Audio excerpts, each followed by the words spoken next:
and the title we landed on was Launching Cone Beam CT Technology in Your Dental Office, Part 1. Part 2 will be next week. And that title is our starting point, but I really want to make clear that, and we'll get to some objectives here, I designed this talk to apply to any dental office, whether you have a cone beam CT or not, or even whether you don't have one and never intend on getting a cone beam CT, or whether you are a specialty office. So really this is a general overview and what I consider ultimately kind of fundamental base knowledge for today's dental professional, whether you're the doctor or a member of the team. Because I think, as we've already all experienced, whether you have a machine in your office or not, somebody will come in with a scan on a disk or a jump drive, and you're going to sit there and say, well, what do I do with this? You know, does it work in my system? How do I open it up? Even if I have never opened one up before, and how do I make sense of it? Okay, so my goals really are to get you thinking along those terms, right? Whether you will intend to buy a machine or have one or not. All right, so on to our specific objectives. What I want to get to is really 3 fundamental ways we can view the data and advantages and disadvantages of each one of those. And then give you some encouragement and some strategies to, even if you don't have a machine in your office, to have confidence opening up that scan that the patient walks in your door with and making some sense of it. You know the anatomy, you learn the anatomy, and you're familiar with it. It's just a matter of commanding the computer mouse and the software to tell you what you need to know about it. And I think we can all get started on that fairly comfortably. I want to then segue into a discussion of some chosen scan factors as they relate to radiation dose and image quality, which is really something that dental schools are not teaching at all, but it's really fundamental to how you run the machine and order and choose. And then we'll segue that kind of into a discussion of relevant risks of x-rays and dental imaging. All right, so, and all this will set us up for a continued discussion next week. I'll also say that, again, this is a really broad overview, and again, designed for any dental practice, specialty or general, and any member of the dental team. If you want more in depth of any of these topics, take a look at our other radiology CE offerings. My direct colleague Mansour Ahmad and I host a number of courses throughout the year. Our big one is a cone beam CT mini residency, where we cover all these topics in more depth, plus it's a day and a half of hands-on case learning, where you can really dive into this deeply. Very good. So let's talk about the cone beam CT first, and I'm gonna apologize now. We'll do a little bit of physics, but I will do my very best to make all the physics that I cover clinically relevant. So I'm going to first talk about what the machine is actually doing and how it's getting the information. And I'm going to jump through a bunch of points here and get to my skull. So this is our patient's head. And fundamentally, this is a lot like a panoramic unit, where we've got an X-ray source and a sensor, and that rotates around the patient's head. Very simple. And as it rotates, it takes a series of 2D projection images at a bunch of different angles. It might take hundreds of these 2D projection images. We'll call those basis images. All right, so here's X-ray source and receptor. It's going to rotate around the patient like this. And the basis images, the raw images, the data we get out of that looks like this. This is a scan taken from the raw data taken from a patient in our orthodontic clinic.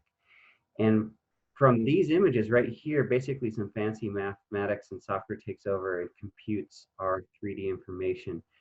And that is fundamentally built up of a stack of something called voxels. So we'll talk about those, okay, in a moment. When we actually get the data out, it looks like this. Okay, so this is our volume rendering here. And each little component of this is called a voxel. If you're familiar with a pixel, on your digital photograph or your computer screen or phone screen. Picture really stands for picture element in a 2D digital image. Well, if we talk about a 3D data set, each single element of that is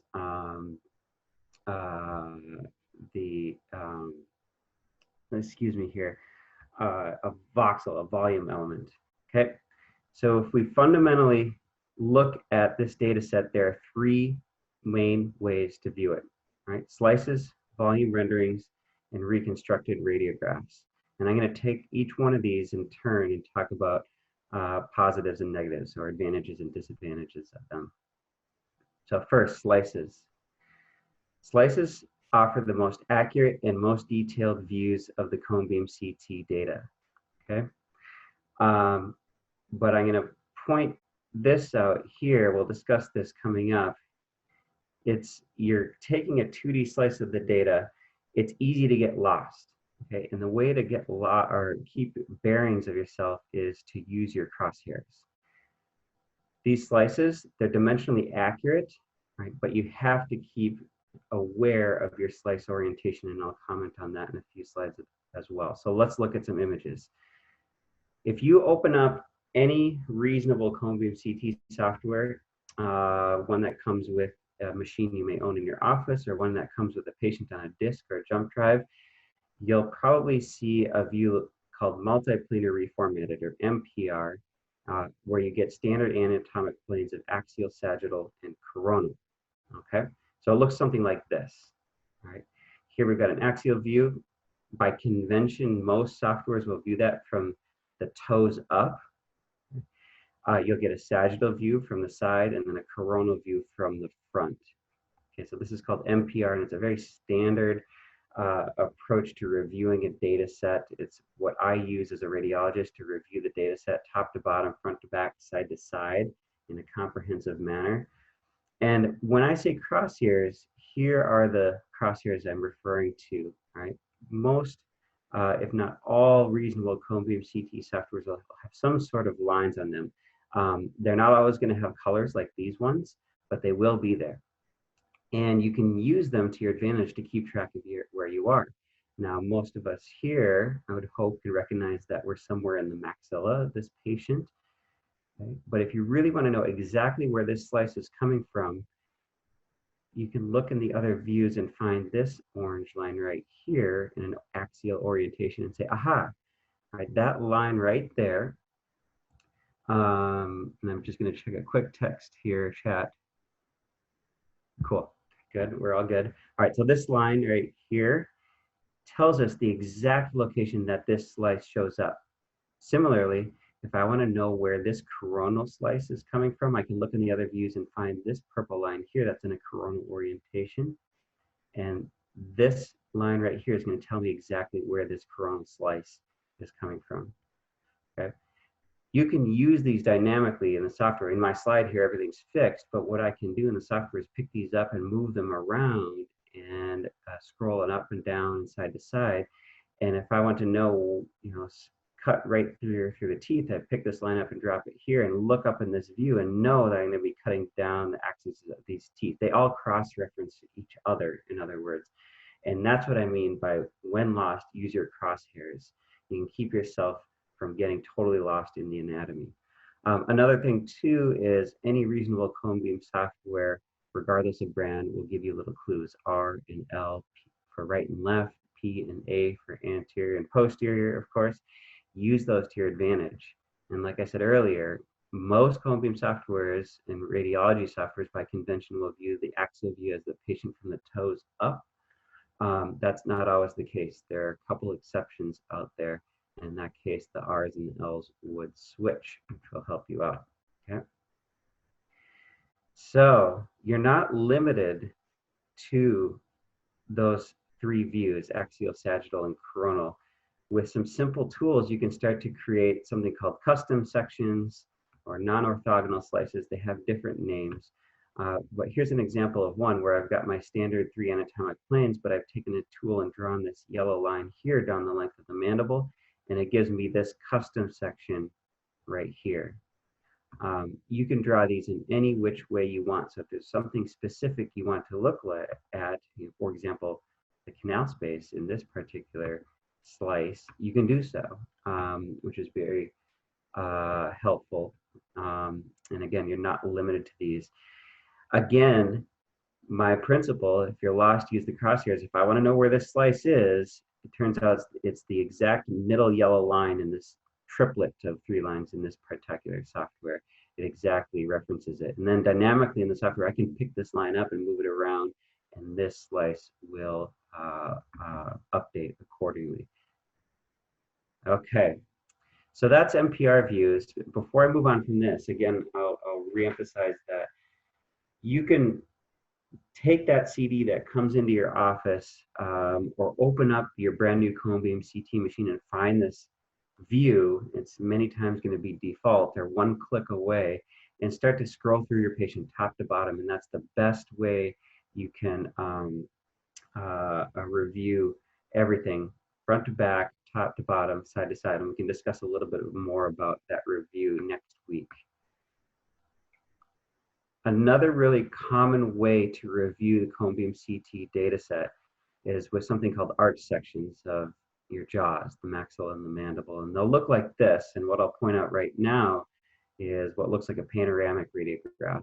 It's a simulated or reconstructed radiograph in this case, and we'll cover that shortly. But what I get from it is another axial view here. This is just like the axial view in our MPR view we just covered. Turns out that that axial cut is right from along this orange line here, exactly. You can see we've got a couple impacted canines, and I'm seeing them right here and here. So again, this exact line tells me exactly where this slice is coming from.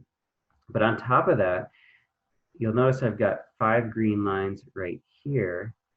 And those 5 green lines I can move around. They're going to give me 5 individual slices here that run buccolingually through the arches, which is a really, really convenient way of looking at all the teeth. It's how we think about teeth.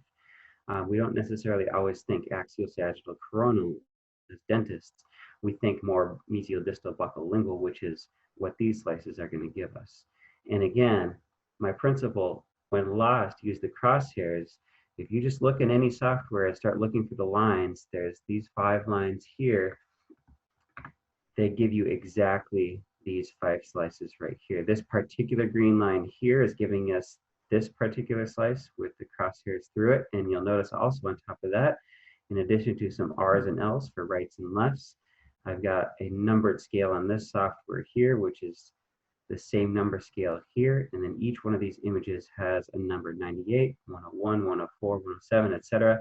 They correspond to these numbers here. So just by paying attention to a few details in the screen, it's fairly intuitive to figure out what exactly you're looking at. And then it gets even more intuitive when you can grab this with your mouse or with your scroll wheel, start moving things around, and these all update. It's very dynamic, it's fun, and I love it. Very good. You can do this also with the TMJs. So a surgery office or an orthodontic office or an oral facial pain office can set up custom sections of the TMJs. They look like this. Same principles apply. You've got green lines here. Turns out we've got 6 of them on each joint, and it gives us these nice slices coronally through the TMJs of this very healthy patient. Okay, so that's slices. Bottom line, it's the most accurate and the most detailed view of the information. And if you're going to be reviewing that information and getting all the information you can from it, you have to be looking at the slices. The downside of it is it's easy to get lost. Okay, so you need to look at your crosshairs, practice that mental gymnastics, know your anatomy, and dynamically work through those slices to know what you're talking about. The next way to review this cone beam CT data, and again, this is independent of software, independent of machine maker, is with volume rendering. So it looks like this here in this particular patient who's getting planned for implants 7 and 10. These can be solid or kind of a semi-transparent rendering of the patient in 3D. This one being semi-transparent, where it looks like you can see the teeth inside the bone, which is kind of convenient. The strength of this particular view of the data set is it's fantastic for getting your spatial relationships and assessment of those maxillofacial structures. So if you have a patient with a lot of pathology or big asymmetry or an impacted tooth, the 3D rendering is a great way to wrap your brain around that whole pathology or phenomenon. It is dimensionally accurate. So if you're looking at this, there's very little distortion. The accuracy on some cone beam CT scans gets down to 1/10 of a millimeter, maybe 2/10 of a millimeter or so, once we account for all the kind of fuzziness and a few minor artifacts. And these renderings, they are accurate. However, the tissue that you actually see presented is not always representative of exactly how much tissue is there. Or in other words, something called threshold settings, which I'll explain in a moment, can really influence the appearance of those tissues. Okay, and because of that, this 3D rendering is not reliable to assess the fine bony details and bone quality. If you need to do that, you need to go back to the slices. That's going to be the most accurate representation of the actual scan data. Okay. So let's talk a little bit more about threshold. Here's a scan with a fairly optimal threshold. Just by changing one arbitrary setting in this software called threshold, in other softwares it's called brightness, I can make the patient look like they're losing bone or growing extra tissue kind of clouded around their face. Now what's actually going on is the software is taking a guess at what it thinks is bone and what it thinks it's tooth, and also what it thinks is soft tissue and air. And most of the time it gets close, but as we'll see in a little bit, the data isn't perfectly accurate, so we can't get a perfect rendering out of these scans, and you have to live with the best you can get. Right? And I actually think that's just as important as recognizing normal anatomy and pathology in reviewing one of these scans, is also recognizing what the limitations of the data are. Threshold setting limitations are one of those things you need to recognize and appreciate. Okay, so again, great for assessing kind of where things are in the patient, but if you need to look at details, you must go back to the slices. Okay, our third way to review the cone beam CT data set are with reconstructed radiographs. And I showed you that pan earlier, and I mentioned this. But what we can do from the data set is reconstruct pans. And if you're in an office an orthodontic office or surgery office that'll deal with cephalometric tracings, you can also reconstruct lateral cephs and even PA cephs. So the whole reason we do these is they are great for quick overviews. And then again, if you're doing the cephs, cephalometric analyses. I really believe that dentists love panoramic radiographs because you get all the teeth and the supporting structures in one view. You can leave it up on a monitor in your operatory and have basically a roadmap for your patient's dental presentation. It's extremely convenient. And that is why commonly, 100% of the time in my case, I reconstruct a pan from every single cone beam CT scan. Okay, it lets me use it as a roadmap to evaluate tooth by tooth. So let's talk about that, kind of the strengths and weaknesses here. The weakness is that we lose detail once you reconstruct out from the data set into a radiograph. You get some extra blur, and you can actually introduce some distortion stuff. We'll talk about that in a moment. So again, if you have to see the detail, if you're assessing bone quality, you must use the slices. Okay, here's an example of a reconstructed panoramic image. It looks nice. There's no spine shadow or ghost artifacts, which is really convenient. You can, and once I'll rewind here, go back to my cross sections. Once you have this reconstructed pan, you can use it as your roadmap and take this green line, drop it say I want to look at tooth number 30, drop it here on tooth number 30, and then once I go look down here, I'll know that I'll be cutting through tooth number 30. Right? So it's your reference point to keep from getting lost. It's fantastic. Okay? But again, you lose a little bit of detail. If we go back to this reconstructed pan right here, a sharp eye will tell you that this image is kind of blocky or blurry. You actually have a slight resolution penalty when you reconstruct a pan from a cone beam CT compared to a traditional 2D pan. To that I say, I don't care. Right? I don't need to scratch my head and wonder what's going on with the PDL lamina dura around the apices of these teeth on this reconstructed pan, because I know I have the 3D data set behind this, and I can go look on the slices where I get a lot more detail and 3D detail to look at these. So use this as your roadmap, as your reference point, and then look at the slices for the detail. Here's a reconstructed ceph. And I know I see a question about a ceph coming up, so we'll get to that once we wrap up here. Okay. There is a little bit of blur introduced them. There also, you can introduce distortions once you reconstruct a radiograph. So if you have to make accurate measurements, that really needs to be in the slices. Okay. And just to give you an example of how that can occur, and I'll pause for a moment and really talk for a second on how we reconstruct these pans. Fundamentally, all you're doing is drawing in a horseshoe shape into the patient's scans. So here I've got a horseshoe shape sitting around the jaws. It's actually kind of forward in front of the teeth.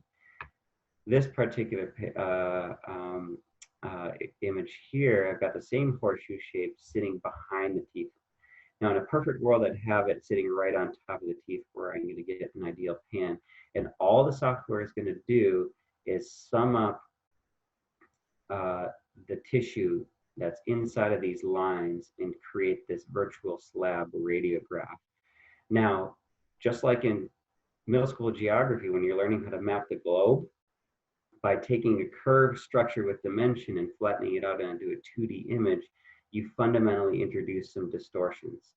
Right? So, and because of that, your measurements on a reconstructed pan in cone beam CT are not always accurate, even though the raw data, the 3D data, is quite accurate and non-distorted. You can also make it worse, again, like my images here, if I start to draw the horseshoe in the wrong shape. So this one being too far forward, we start to distort these front teeth and angles a little bit. They look fat. Right? If I draw the horseshoe shape or this focal trough, I'll call it, too far back, the front teeth become shrunk, minified. This is actually a lot like placing your patient in your traditional panoramic machine in the wrong spot. You can create all these wild distortions just from poor patient positioning. You're just doing it virtually here with the cone beam data set. Okay. So again, summarizing our pans, use them for your analyses and your roadmap or your reference point, but remember that you can introduce some distortions and lose some detail. If you have to see the detail, go ahead and look at those slices. Now, a couple other notes about opening up these scans with confidence, as I call it. If you have a disk or you have a jump drive, plug it into your computer and find something that says .exe or run me or start me or auto launch and click and go. You're not going to hurt anybody. That's the best news about imaging, is if something gets screwed up, you close it and open it again. And then just play. See if you can work your way through moving some slices in the MPR view. See if you can reconstruct a pan. Sometimes softwares will do one in a semi-automated way.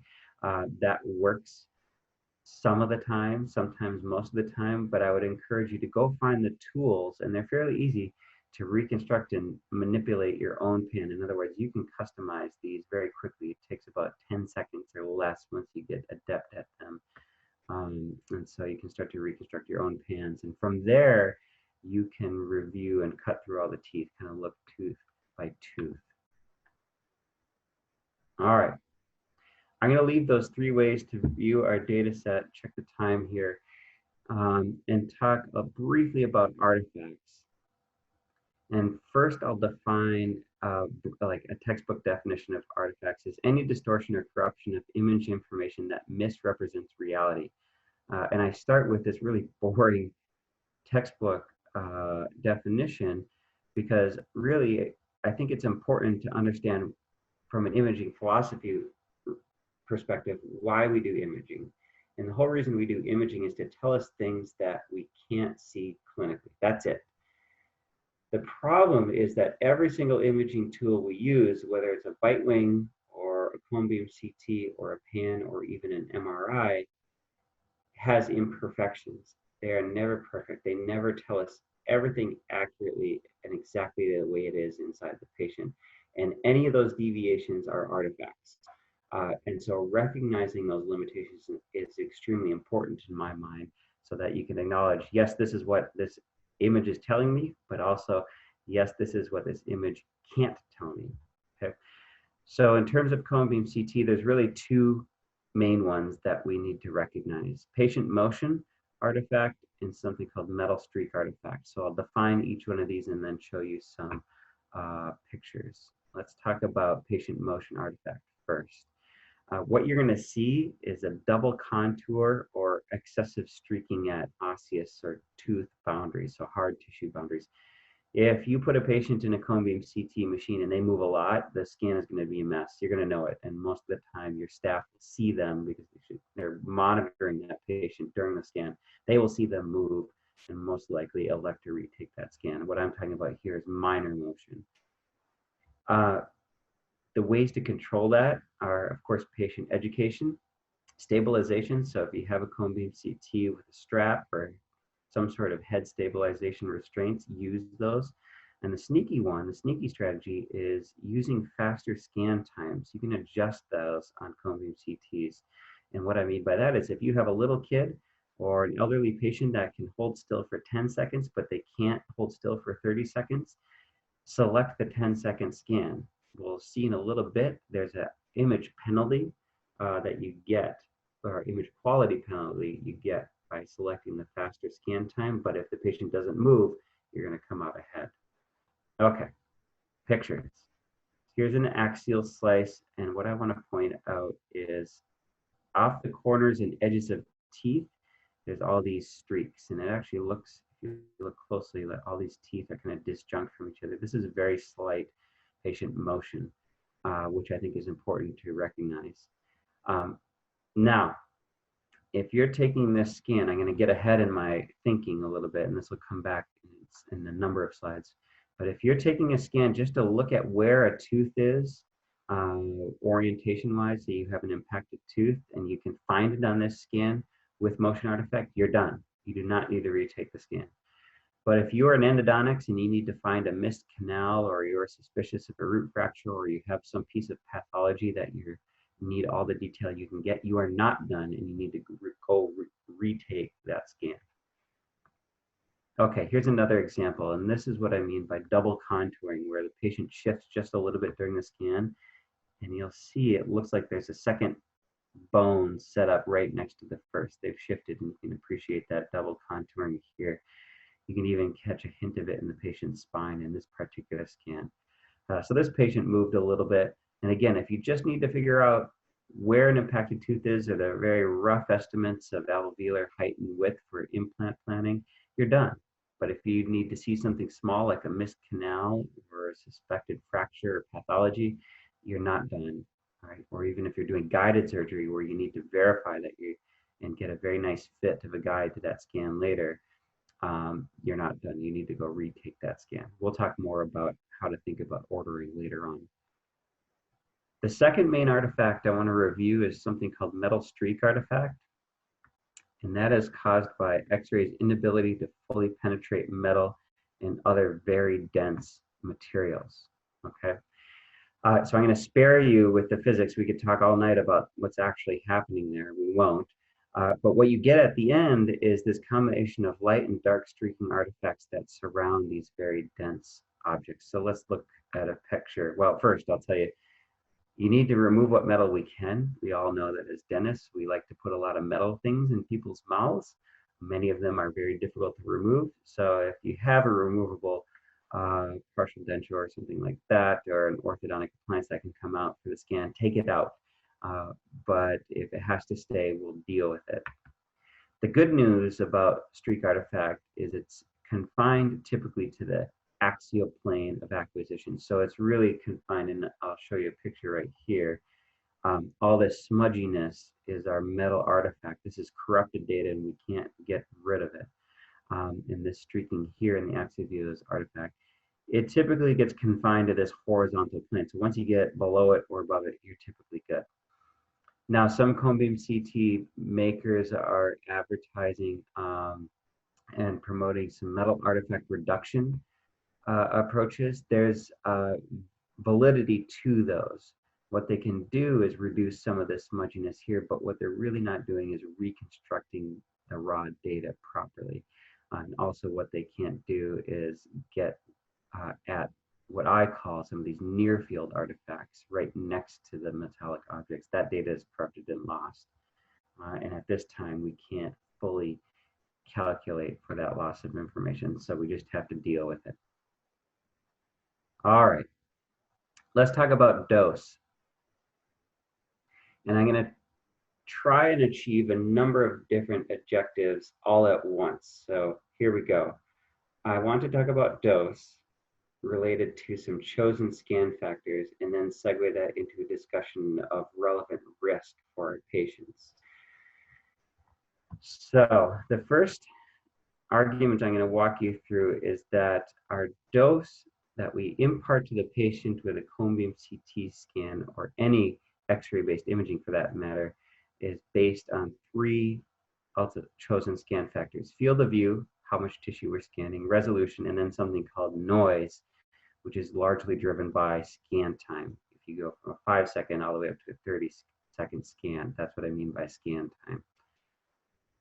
So let's take each one of these in turn. First one, field of view. We can really break down available cone beam CT machines into kind of 3 field of view categories, and I'll get pictures up here.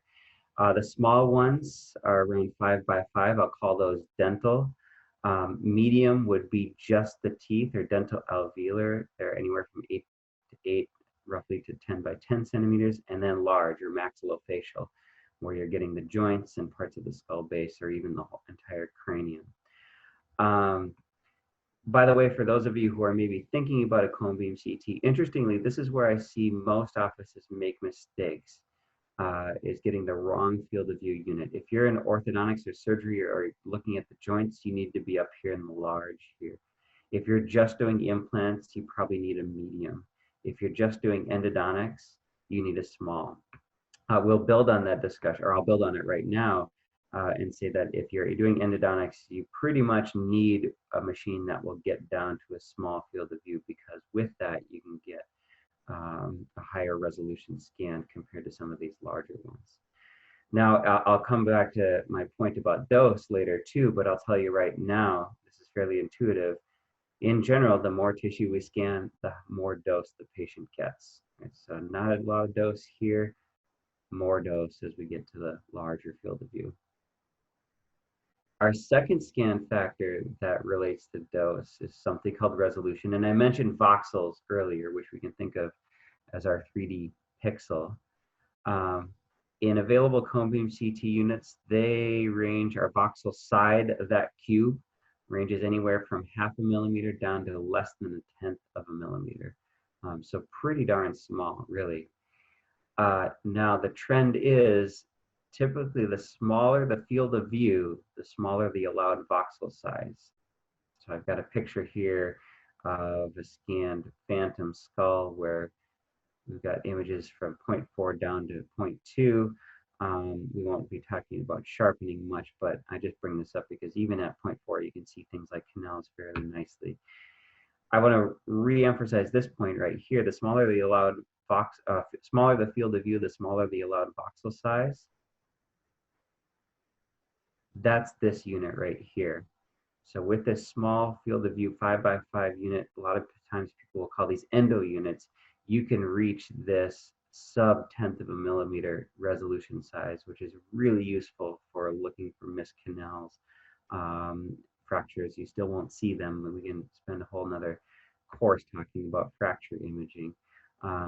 But if you were to try and look for those features on a larger scan, you might only get to the 0.2 or 0.15 voxel size at best and miss some of that detail. We'll come and talk about that small high-res scan in a little bit. Okay, and again, if we relate this discussion to dose, the higher the resolution you're going to image at, the more dose you need to use to get there. Okay, so that's our dose tie-in with resolution. The third factor I introduced was something called noise, and you're probably not familiar with noise, so I'll define it. Our boring textbook definition is it is a statistically random variation in voxel grayscale value that typically comes from, the most part, X-ray photons that interact in the patient and bend, of course, they scatter. And some of those, when they interact in the patient, they come out sideways. Some of them turn around to 180 and head back towards the X-ray source. But a few of them bend just a little bit and accidentally hit the detector. The detector is not that smart. It can't differentiate between an X-ray photon that went straight through the patient and is important in image formation, and those that interacted and should have been absorbed or scattered elsewhere, but actually hit the detector. And that incorporation of those scattered photons creates this statistically random signal intensity, if you will. And we see that as an image phenomenon called noise. We can't get rid of it fully with available technology. We can model it and then subdue it a little bit, which is great, but we can't fully avoid it. It is a phenomenon relevant to dose. Okay, so I want to show you some pictures first here before we tie dose in. This is a noisy scan right here. If you look in the soft tissue, it's speckled, they're grainy appearing. If you look in the bone, even the cortical bone, aspects of it look speckled or grainy. That is all incorporated random signal intensity from scattered photons.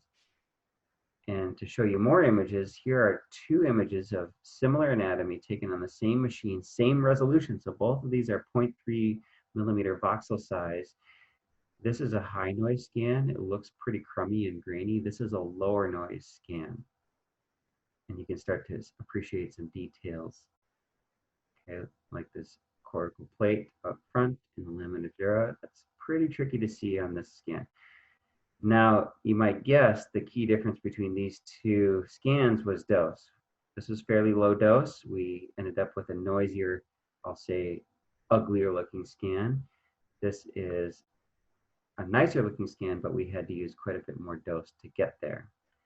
Okay, now I'm jumping ahead in my thinking, but we'll come back and I just want to remake these points because I think they're very important.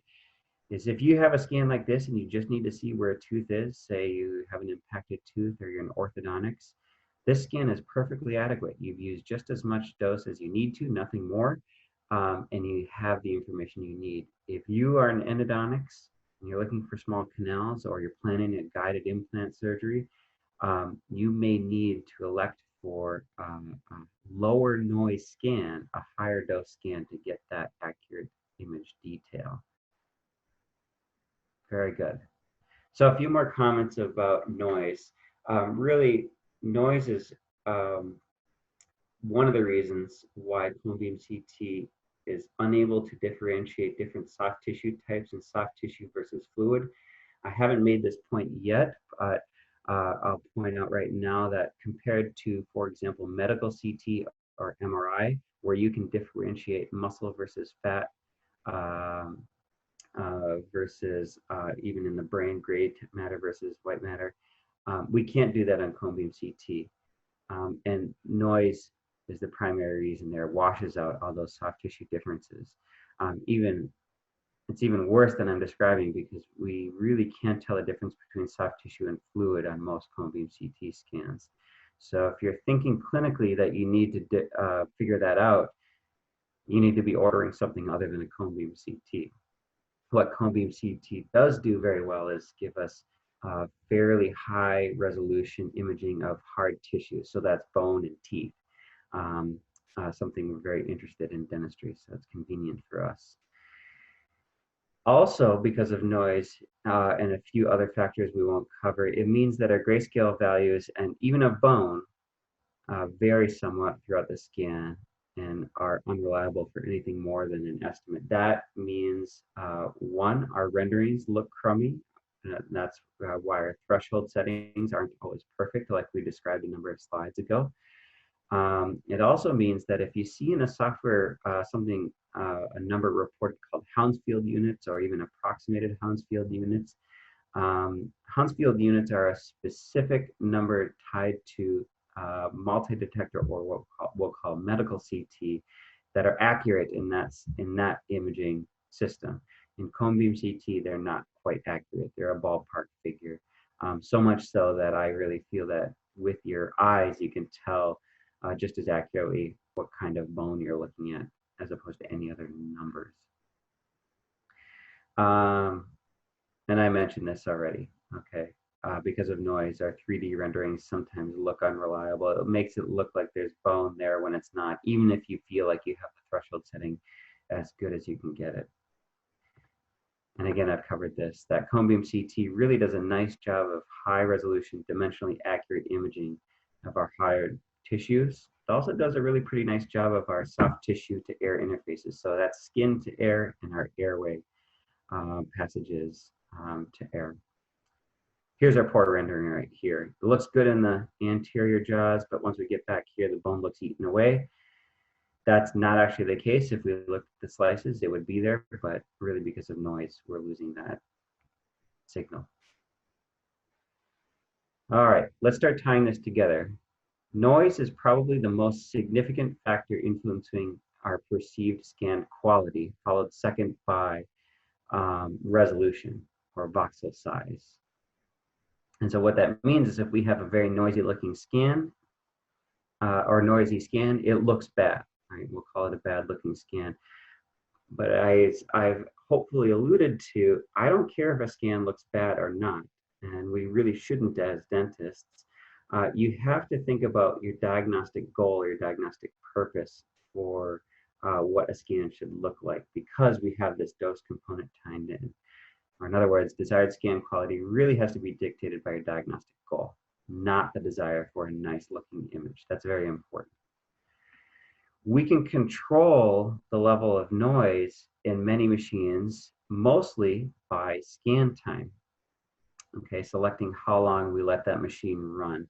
And in many other machines with high definition modes, or sometimes they're even called endo modes. Okay, so we'll talk about that in a week a little bit more in depth, but if you let that machine run at 30 seconds, you're going to get a lower noise scan. You're going to use more dose to get there and impart more dose to the patient and have a nicer looking image with more detail.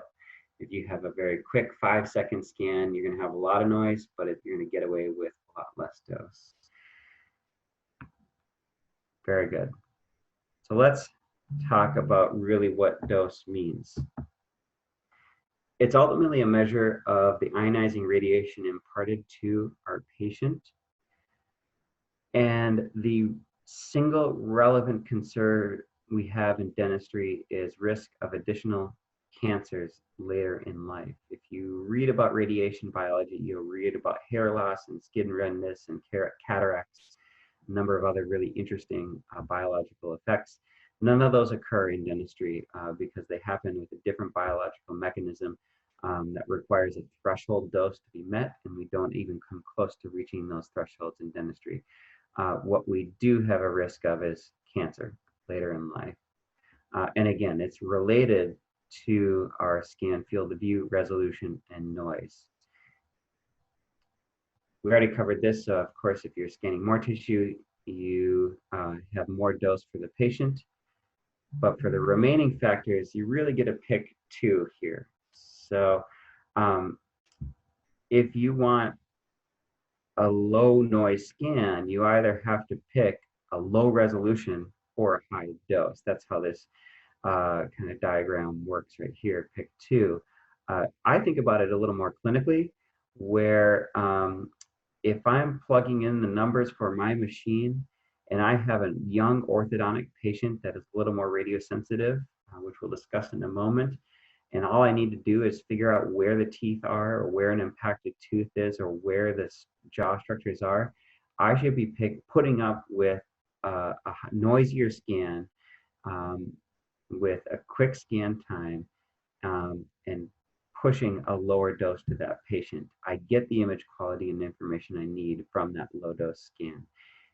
Conversely, if I have a patient, an adult patient, who's in pain and I'm suspicious of an endodontic concern, a missed canal, or a root fracture, I need to get as much image detail as I can out of that cone beam machine. So I'm going to pick a long scan time, as long as I can, turn on the high definition mode, and get the highest resolution I can. What I'm going to impart is basically as much dose as that machine will allow me to impart to the patient, but in return, I'm going to get the highest image quality possible and have the best chance of picking up that small root fracture, or that small missed canal, or that small piece of pathology I'm looking for. Those two clinical scenarios are a nice construct to start thinking about what buttons you need to push on your cone beam CT, regardless of brand. Okay, now let's talk about dose and context, and I'm going to relate it to risk. So what I'm going to talk about is the average American citizen for a moment here. And for any average American citizen, I will state that half of our annual exposure to ionizing radiation comes from natural sources, and most of that is radon, the gas that bubbles up in your basement. The other half comes from human-made sources, of which about half of that comes from medical CT. Notice I'm not saying cone beam CT here.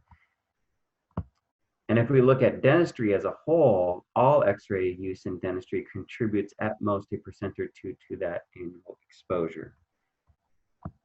So here's the pie, if you want to look at the pie. This is the average annual exposure for the average American citizen. About a third comes from radon. Medical CT is about a quarter. You can look at the other pieces, but here's dentistry, 1, maybe 2%. So we're a pretty minor player. Now, let's tie dose to risk. And again, I stated earlier that our main and only relevant risk for use of X-rays in dentistry is risk of cancer later in life. So let's take our same average American citizen. Our total lifetime cancer risk is 20 to 40%, which is a pretty staggeringly high number.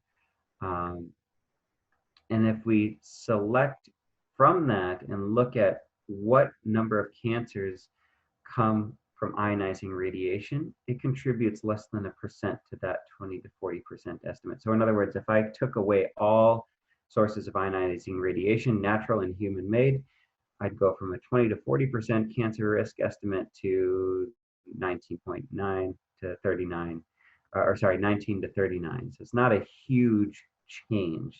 Or in other words, ionizing radiation is a pretty weak carcinogen. And then remember that dentistry contributes only a couple percent at most to that less than 1% added cancer risk. So it really, according to the numbers, dentistry is a minor player. But there's always a but. As a profession, we perform enough dental radiographic exams that our use of X-rays actually does contribute to a real number of cancers. And from a public health perspective and an ethical perspective, we should really be avoiding those. Right? We don't want to cause excess and unnecessary cancers. And we can look at this best estimate here where we consider 0.055 additional cancers per sievert of dose. We'll dive into that number in a moment here.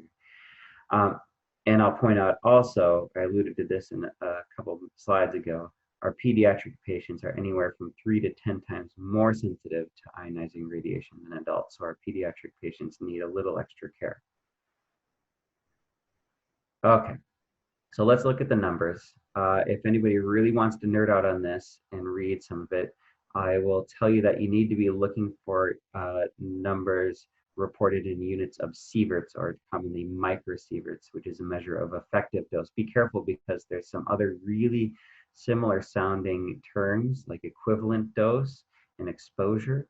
that means something very differently from a radiation biology perspective. You need to be looking at effective dose numbers, and that's in sieverts or microsieverts. And the reason I picked this specific unit is it's probably the most useful way to compare risk of cancer from different X-ray machines and sources of ionizing radiation.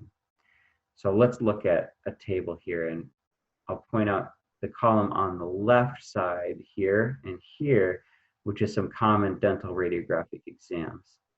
The middle column is where we'll focus first. This is effective dose in microsieverts. And I'll point out our cone beam CTs. Right here, they range anywhere from kind of 10s, 20s up to 1,000 or so at most. So they're medium to high. They range a lot because of the factors we just discussed: field of view, resolution, and scan time, which ultimately influences our noise or image quality. Compared that to a pan, and Cephs, those are single digits to 20s, so these are quite a bit lower. Compared to a multi-slice, or we'll commonly say medical CT, they're anywhere from about the same range of a low-dose protocol up to much higher, almost 1,000 to 1,500. If we look at some other intraoral exams, you can have comparative numbers, and for the sake of time, I'll just point out a couple interesting ones here. Just by going from round collimation to rectangular collimation, if we take our full mouth series here, for example, you can cut your dose down quite a bit. So if you're very serious about sparing dose in your office, be serious about using rectangular collimation. Okay. Now, those are the numbers. What I want to focus on the right here is our probability of X in a million fatal cancer for an adult. Now, how to interpret this column is, for example, if I myself get a panoramic radiograph, I have a 1 in a million chance of getting a cancer from that pan. Or if I have a small field of view cone beam CT, I have a 1 in 40 chance in a million of getting a cancer from that cone beam CT. That's how you interpret this data. Now, this is useful for us as professionals to think about the numbers. It's a rare patient who wants to hear that, oh yes, patient, your pan today will give you a 1 in a million chance of acquiring a cancer. I know these numbers and I still don't want to hear that. What you need to start to think is a comparative risk rather than an ultimate risk. And so very motivated patients, some that end up in my office from our school clinics who are very concerned about dose, I'll start to share with them some of these numbers, where I ultimately say, ultimately by coming here to our school, you assumed a number of risks, or just by walking around our planet, you have a number of risks that you assume any given day. And we can compare them to our imaging with a table like this, which is comparable 1 in a million risks of dying by activity. So what this means is if I ride my bike 10 miles, I have a 1 in a million chance of death by accident, or even 6 minutes by canoe, right, death by accident. There's some other interesting ones here. Flying 1,000 miles by jet, you have a 1 in a million chance of death by accident. Flying 6,000 miles by jet, you have a 1 in a million chance of acquiring a cancer due to that additional cosmic radiation you received at higher altitude. So this table is kind of darkly fun here. And I bring it up as really a reference in saying our risks are low. We assume risks every single day of our life, and the dental radiation risks we assume in our offices by ordering X-ray imaging for our patients is also low. My best advice for what to tell your patients and how to train your staff for how to talk to patients about dose is acknowledge that there is a risk, yes, but also explain that it's extremely low. We've selected the lowest, most dose-efficient machines and protocols to give us the diagnostic information we need to decide your treatment. And the risks of not obtaining that information in terms of additional possible infection or complications of treatment vastly outweigh the small added risk of cancer. That statement there, or a variation of it, satisfies most patients. Again, it's the rare patient who wants to dive into some of these statistical numbers. If you really, really want to dive further in the numbers, if you have a machine and want to look up exactly what you're doing with each protocol, you can probably find it. So there's references out there. And this might be useful if you're deciding, hey, if I choose the 20-second scan versus the 30-second scan, how much dose difference does that make? You might feel surprised by a jump in dose, or you might feel comforted by a marginal jump in dose. And anybody can email me if they have interesting questions about that. Okay, here's where it all comes together. When do you acquire an image? Well, first, at least in the state of Minnesota, you have to have a written prescription for that radiographic image. That's a legal requirement. But in terms of our thought process, what I want you to ask yourself, and this could be a cone beam CT, could be a bite wing, could be a pan, could be anything, is if I acquire that image and learn something, will it change my treatment plan? If the answer is yes, go ahead and get that image. End of story. If the answer is no, you maybe don't need that image. And commonly, it'll fall back in this one. Well, I will get an image of this particular patient and it might change my diagnosis. If it still means I'm going to do the same thing, meaning it does not influence my treatment plan in either way, that image isn't worth acquiring. Okay, so just changing a diagnosis alone is not a reason to acquire a scan. It has to influence your treatment plan or help you make a treatment decision somehow. These other questions up here, will it change my patient outcome or will it benefit society, are important questions. This is really what we should be answering here is, say, for example, ordering cone beam CTs on every single implant patient. Does that improve our outcomes and benefit us as a society? The answer should be yes to both of these, but to figure out that answer accurately requires some fairly sophisticatedly designed research studies. A couple other perspectives I want to introduce is I hear a lot from people say, well, I'm just so much more confident if I have that cone beam CT scan. And that's why I order it. And I say, well, careful, because I've met some fairly timid clinicians who are fantastic and some fairly confident ones who are not quite fantastic. And so if you're asking yourself this question, you really should be thinking back to, am I confident in my treatment plan decisions, even the nuances and what might influence slightly a small decision in my treatment plan? And then also, is it making my patient outcomes better? Right? Is that adding to my confidence? I've also heard the perspective, well, I order the scan because it's an exceptional patient education tool. It truly is. You can explain a complicated scenario to a patient with that 3D base set, but that reason alone is not a reason to order the scan. You have to be, again, asking yourself here, will it change my treatment plan? So this is all kind of more on the philosophical end, and we'll be building on some of those choices and specifics next week a little bit. Okay. Here, I want to try and again, tie it together a little tighter. If there is a diagnostic need for that 3D information, go ahead and order the scan. Same thing with a bite wing, same thing with a pan. The principle is the same.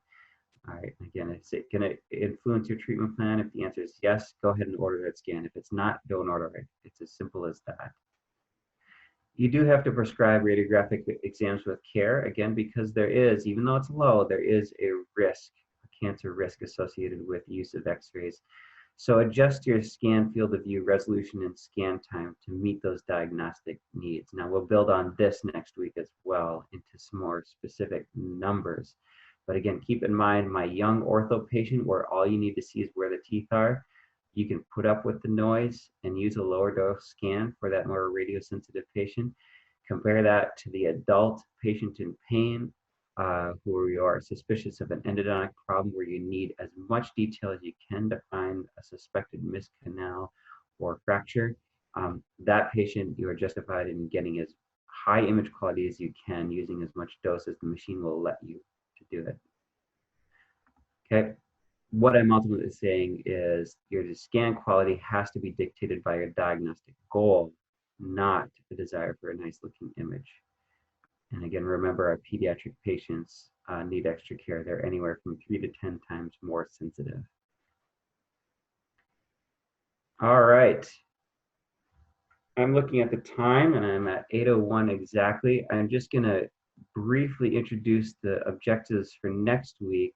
Is we're going to build on this discussion of when to order a cone beam CT scan and specifically how, right here, kind of what buttons to push, resolution, scan time, field of view, etc., for different scenarios.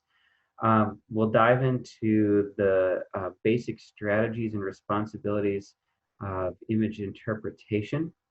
I alluded to a little bit of that in kind of how to use the slices, how to use the MPR view, and how to use that arch section view tonight. We'll build on that discussion. And then I'll wrap up next week with a discussion of the best imaging practices for implant treatment planning. And with that, I'm going to try and answer a few questions here.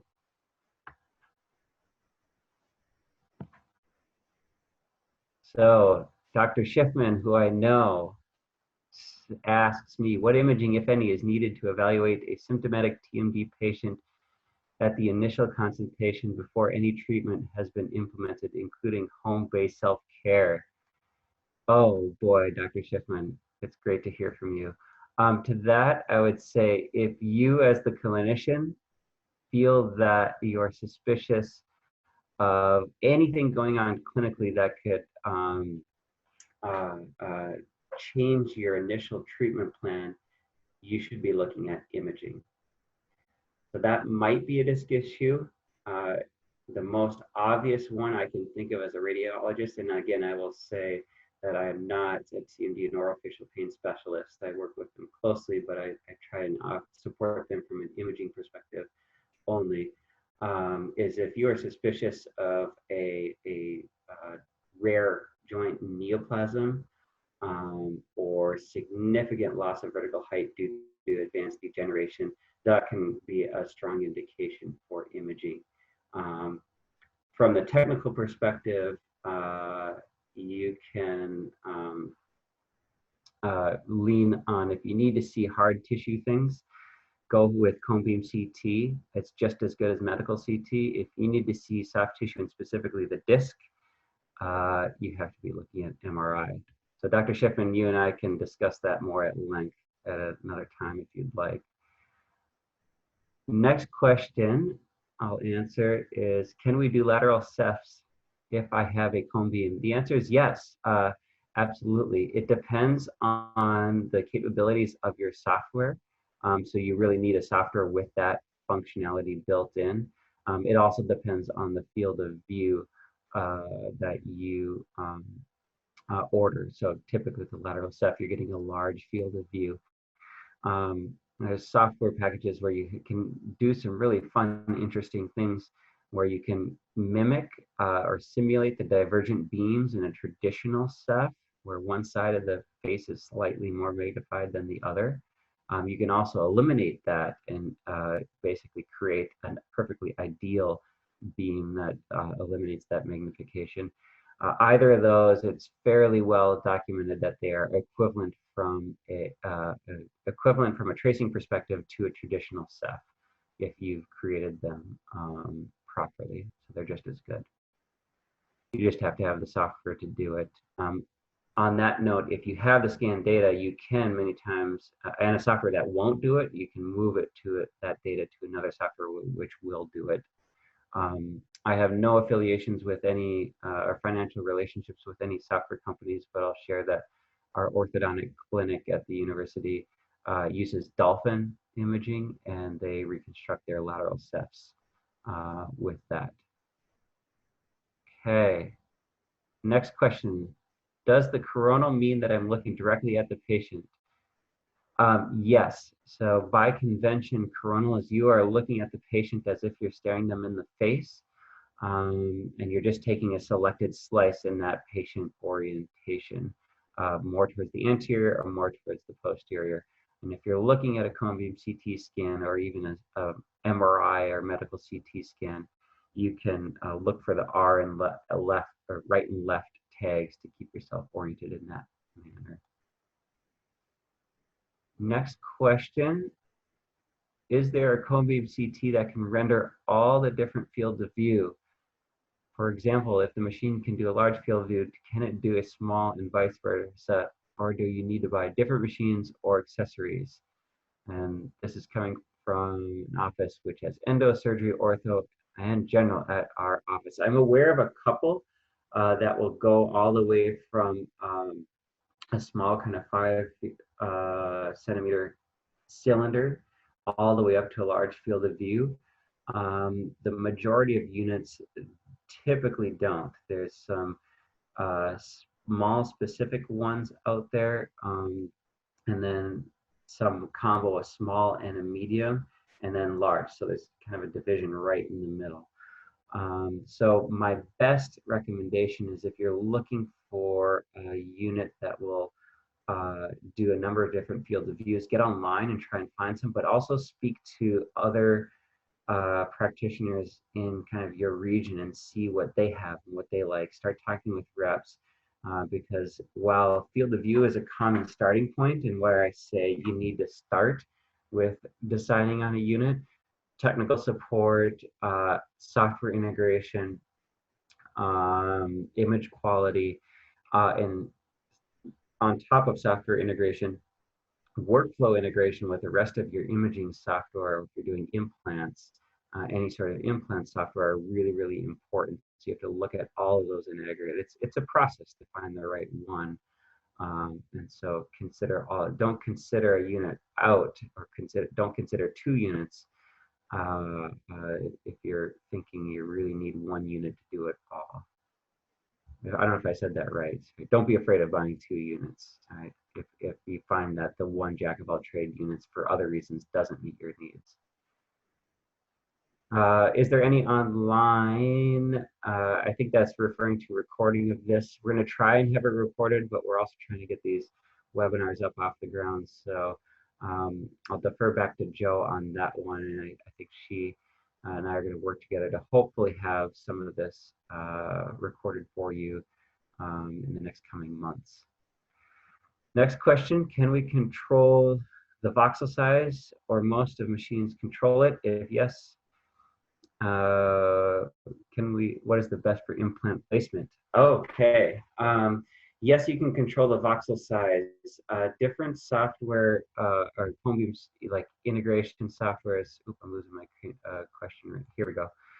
Have different ways of approaching this. Some it's a little more automated. You might pick a kind of a scan setting where the voxel size is actually semi-hidden and it kind of sets it for you. But you are typically able to go in and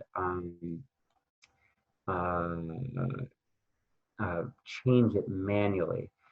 So, I mean, I feel like I'm not answering your question very well here. It really ultimately depends on the software. That being said, any given machine, there is a way to manage it somehow. Whether that's through a semi-automatic protocol you kind of set up once, or you actually manually select. For example, our iCat machine, we can manually select the resolution, or we can set up automatic protocol, both, and our techs will use both in different clinical situations. For implant planning, we'll discuss this more next week as well. Most voxel sizes are 0.15 to maybe up to 0.3. And I'll build on that discussion a little bit. The things you need to consider is, are you going to do this just quick alveolar measurement and you just need to see where bone and some, the canal space, some critical anatomy is, or are you actually doing a guided surgery where you need a little cleaner scan? And you can also incorporate the technical recommendations from whatever guided surgery protocol you're working with. Very good. Next question, what amount of radiation per lifetime from dental x-rays are at risk of cancer from x-rayation? Okay, because I learned that 1 mammogram is equal to 10,000 dental x-rays. Is that true? Oh boy.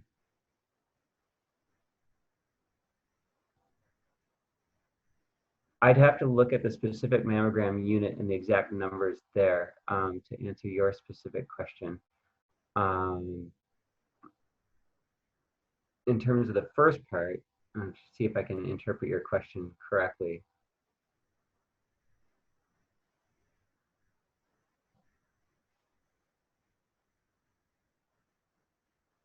Answering kind of broadly, any source or the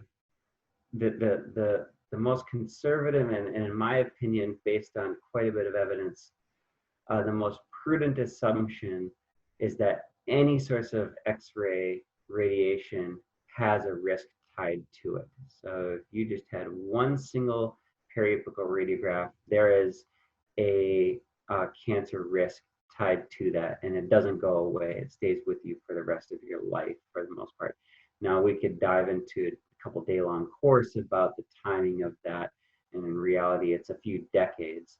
And so if you have a very elderly patient in their 80s, 90s, their risk consideration for cancers later in life becomes a little different because statistically then they don't have as many years as a young patient would left on with them. But the best assumption is that any small amount of X-ray radiation does have a risk for it. The smaller the radiation dose, the smaller the risk.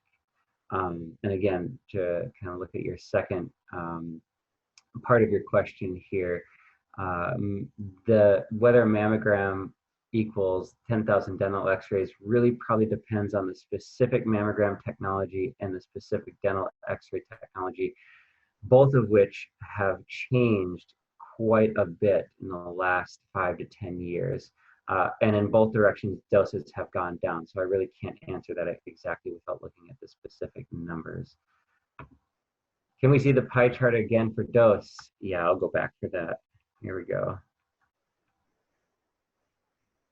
This is the pie chart right here.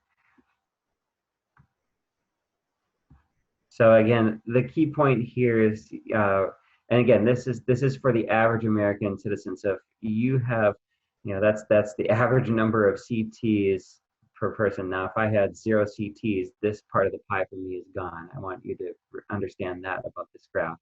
It's kind of easiest functionally to look at averages for a discussion like this. Radon depends on where you live. All right. The key point here is dentistry is a minor player. But again, even though we're a minor player, we still have some risk considerations to consider with. Next question is, by decreasing image quality, is there a possibility to miss a medical or dental condition such as lesions? Yes, there is. But that ties into whether we are screening that patient for incidental or surprise pathology, or we are taking a scan for a specific indication. And we'll build on that discussion slightly next week. But to answer this question right here is, for every scan or any image in a dental office, you have to have a reason to take that. It might be implant planning. It might be orthodontic planning. It might be an endodontic problem. It might be pathology. Each one of those might have a slightly different image quality concern. So you match the image quality to what you expect you're going to find based on that specific scenario. Now, if there's a surprise finding, you may elect to go back and do some additional imaging to get more information or more detail. And we could kind of discuss that at a different time. But what the opposite end of that approach is, we want to image every patient as high resolution possible, as large a field as possible, to capture every single piece of pathology we can. That's called screening, where you're looking for things whether you know they're there or you suspect they're there or not clinically. The data on that is for dental lesions, with the exception possibly of caries, which we kind of do a risk-based screening assessment. The benefits, the number of lesions you actually find is very low by taking that sort of kind of high-powered imaging approach, and we don't need to do it. It's not worth it in terms of how much dose cost, financial cost, time cost, any sort of measure for those patients. So I really stick to, you have a reason to take the scan, you match the image quality to it and go from there. PSP is phosphor plate, right? Yes, absolutely. And apologies if I skipped right through that. Those are the little flexible things that you take the digital image on and you run through the scanner, and they're supposed to last forever, but they don't. And they're annoyingly expensive to replace, not as expensive direct digital sensors. But that's what we're talking about there. Sorry for my additional commentary. Can you send us your presentation? Yes, I'm going to work with Joe, hopefully to have this recorded for you so you can review, and I think that'd be most useful with my narrative. On that note, just give us a few weeks, a couple months to get through our webinar series, as all of us have slowed down here in our normal daily lives, and we'll hopefully get back to you. What is your opinion about the recall follow-ups for bite wings for diagnostic or treatment purpose? Okay. So my assumption here is this is talking about ordering bite wings for primarily caries detection. My recommendation is to web search ADA radiographic selection criteria. So American Dental Association radiographic imaging selection criteria, and read it. It's a handful of pages. It's quick. And if you're really in a hurry, find the one table on that document, and it will outline a recall, an indicated or recommended recall schedule for bite wings specifically for caries detection. And without diving into a ton of details on that, what it's getting at is you do a risk assessment for your patient, and based on that risk assessment, they recommend recall bite wings at a certain time interval. That might be 3 months, it might be 6 months, it might be longer, 12 months, for example. And that's a major component of kind of recall imaging we use in dentistry. If you read through the rest of that document, you'll find that there's a lot leaned on clinical findings and professional judgment. So the workflow again is you have something you found clinically or something you want to achieve clinically, and the image specifically for that. Next question. Thank you so much for the great presentation. You're very welcome. Thanks for joining me on this evening. All right. Oh, my questions are jumping around here. What were the two upper lateral pontics made of? Are those natural tooth pontics? Oh, on this scan right here. I'll go back to it. I think you're referring to, no, it's way at the front.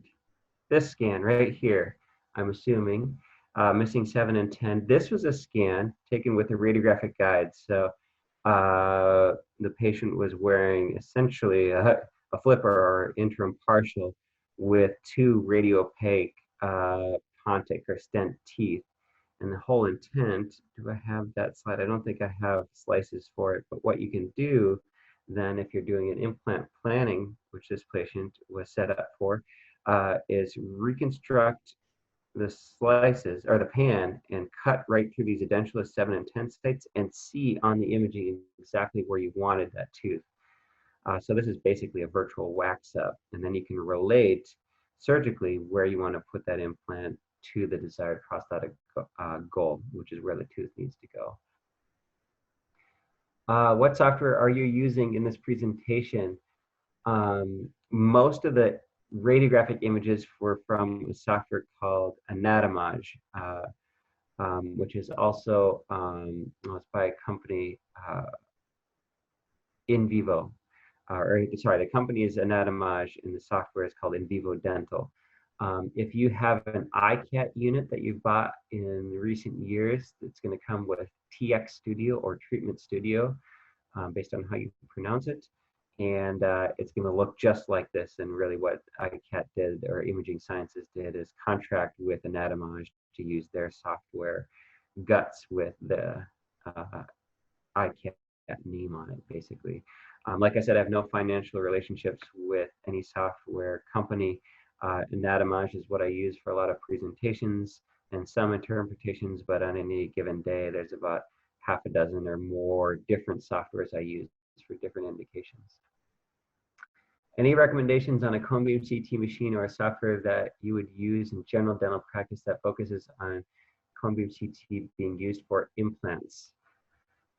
Oh boy. I would start first, again, looking at field of view. And if you're looking specifically for implants,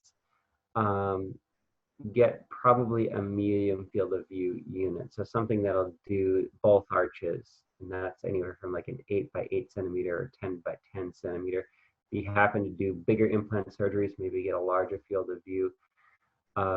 If you happen to do more endodontics, maybe get one that also does a smaller field of view, 5 by 5 or something like that. In terms of what brand, there are many, many good cone beam CT brands out there. What I would ask is speak with reps, speak with your colleagues that you know, and see what they're using and what they're happy with. And where I would focus there in terms of software is I actually don't have a specific software recommendation.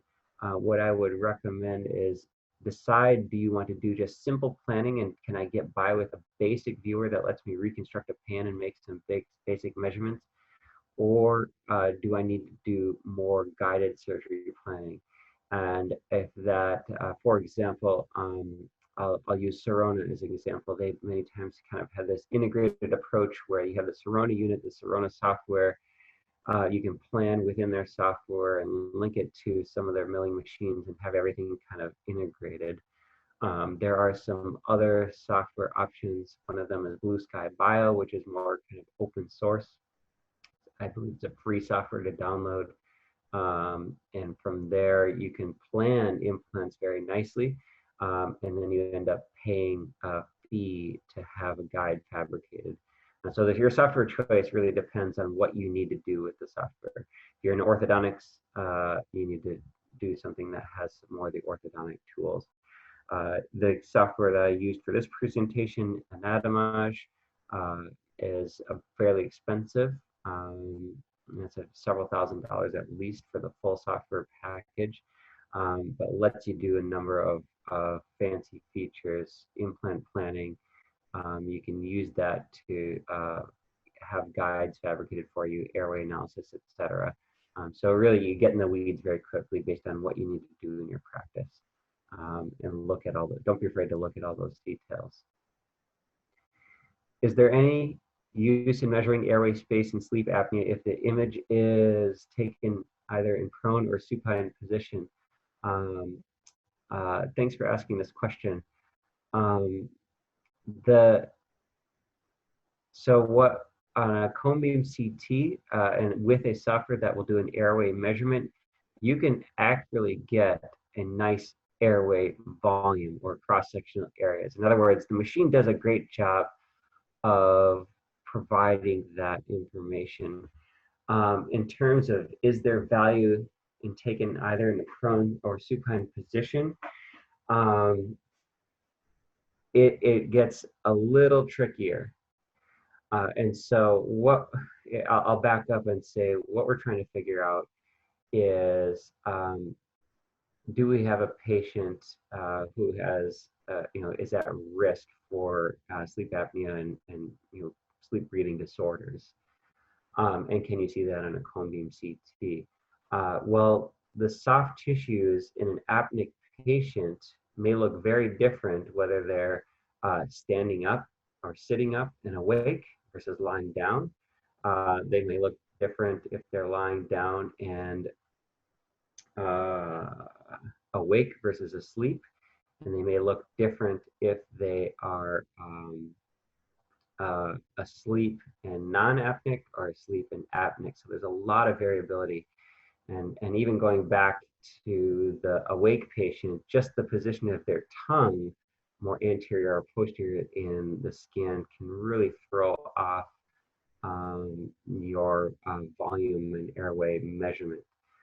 So keep all those variables in mind when you start to look at an airway dimension and account for that clinically.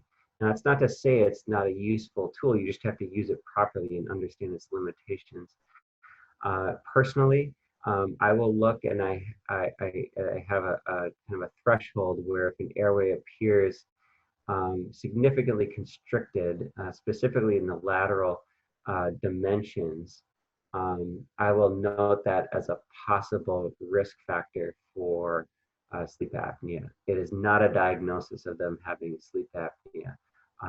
And ultimately, that diagnosis comes from a true sleep study. Okay, next question. What are the main points needed when request the CBCT prescription? I can answer this question very generally and just describe what you think is going on with the patient, and where and what you want to do. All right. So if it's a piece of pathology, tell basically ordering a radiograph or home beam CT, where you think the pathology is, and what you think it is, and then describe some symptoms with it, kind of your clinical information. A good imaging clinic should be able to account for that and order a scan appropriately. If you're doing something else like planning an implant, of course, the implant site and any proposed kind of graft harvest sites or other surgical sites are really important to note. So basically that field of view, whether you're doing a guided surgery or not, or have any specific requirements based on your specific protocol, you can also put in, for example, if you need to be imaging at 0.2 resolution versus 0.3, all those decisions might be relevant. Okay, how much difference is between pano and cone beam?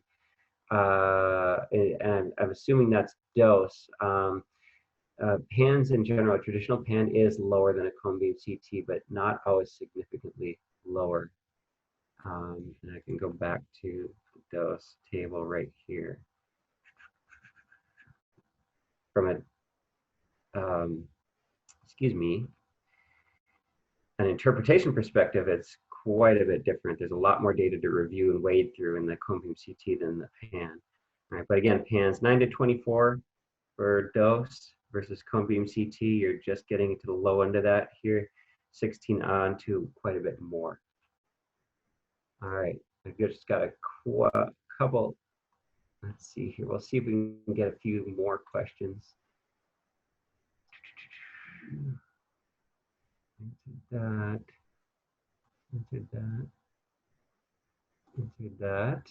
Okay. The patient comes in with a radiating pain coming from a quadrant and not a specific tooth to rule out possible cracked tooth syndrome. What field of view would you recommend using a cone beam CT? As small as possible and high resolution as possible. So if you're trying to find a crack, that's a research interest of mine. The sad truth is that based on available technology right now, you still won't see all the cracks, but occasionally we get a few clues that there's a crack or root fracture going on. Okay. Can you use a cone beam CT scan to help diagnose perio problems like infrabony pockets? Yes, absolutely. If you have a specific treatment need to look at the morphology of a specific pocket or crestal bone defect, the cone beam CT can help. Where it gets a little tricky is if there's metallic artifact that blasts through, streak artifact, if you will, that blasts through the crest. In that sense, you can supplement with clinical probing or vertical bite wings to get kind of the whole picture. For a young child that can't tolerate a bite wing x-ray, is it preferable to use a panoramic or a CBCT bite wing? Great question. I would go with the extraoral bite wing in that particular case, simply because it might be a little quicker than the cone beam CT. The cone beam CT is, unless you have a specific reason to be looking for that a pathology, for example, or a reason, the cone beam CT is typically a lot more dose than we may need for caries, for example, and even then, caries is hard to find. Small caries is hard to find on cone beam CT. And the highest resolution from Dr. Gavino. I hope you're doing well, Dr. Gavino. What is the thinnest accessory canal? Let's see. Oh, my questions keep jumping around. Sorry about that. What is the thinnest accessory canal? Does the CBCT we can see in a measurement? Ooh.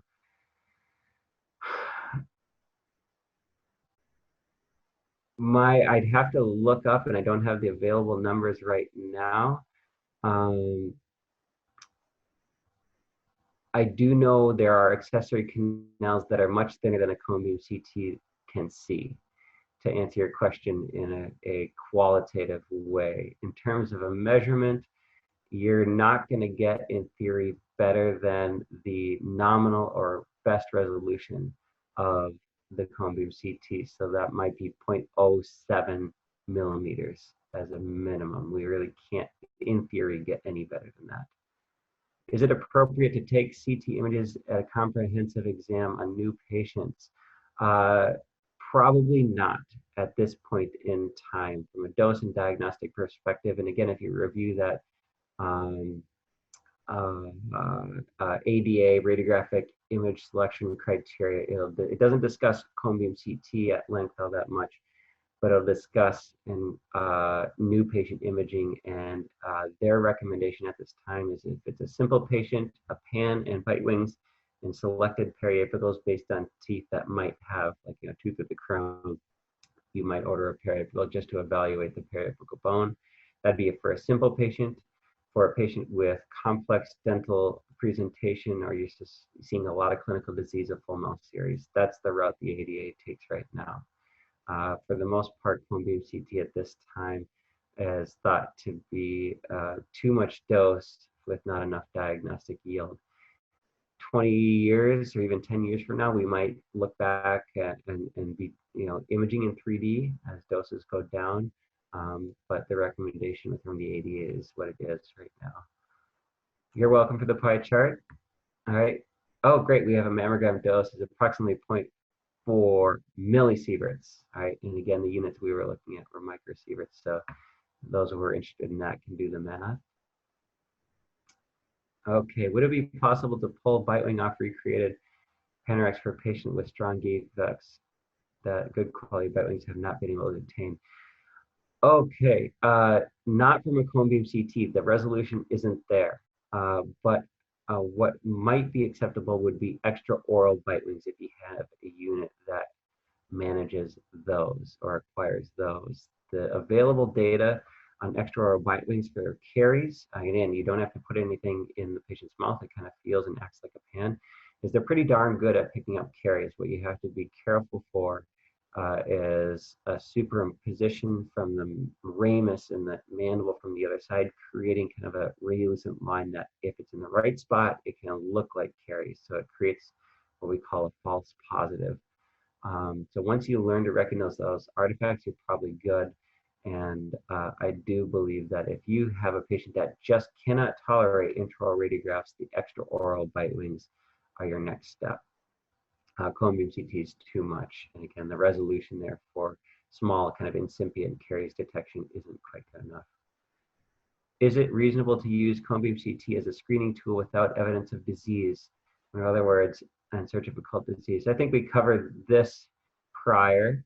And again, the answer is really no. We're not screening with kind of this more advanced imaging tool at this time. The yield is not worth the dose. Okay. Here we go. Hopefully, again, my questions jumped around just a little bit.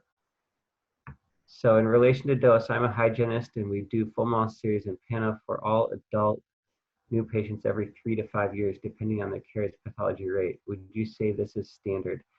The base textbook answer to your question is there really is, except for the ADA caries recall recommendations, there is no standard, there is no routine radiograph from the strictest, most textbook term. So you really need to look at that ADA imaging selection criteria.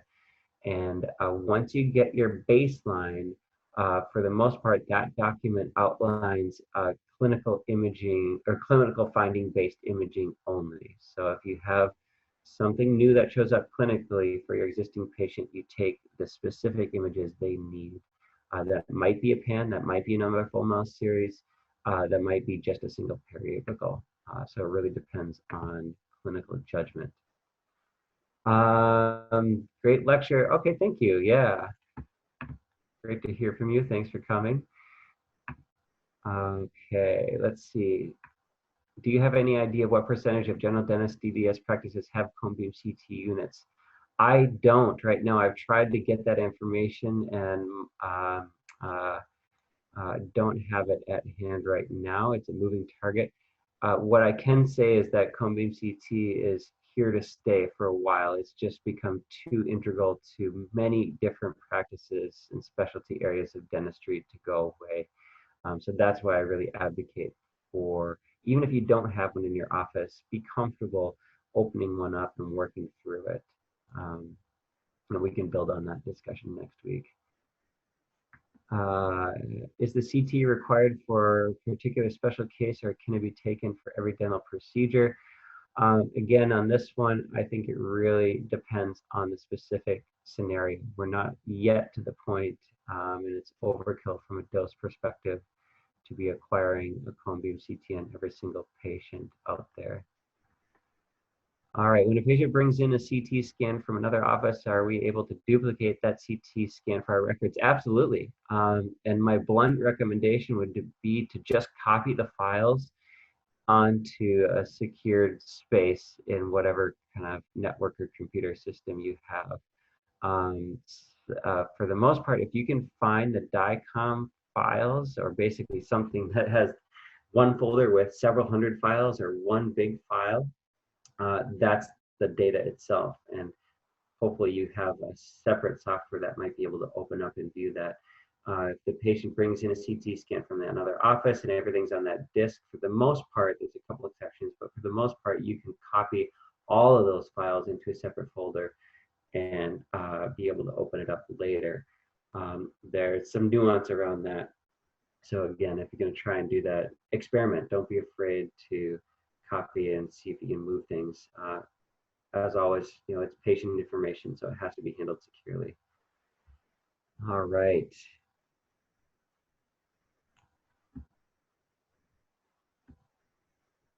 Legally interesting that you can't make a copy. I'm not terribly familiar on that perspective. I do know that keeping records is a valid part of our practice at the U. All right, I think that's the end of our questions.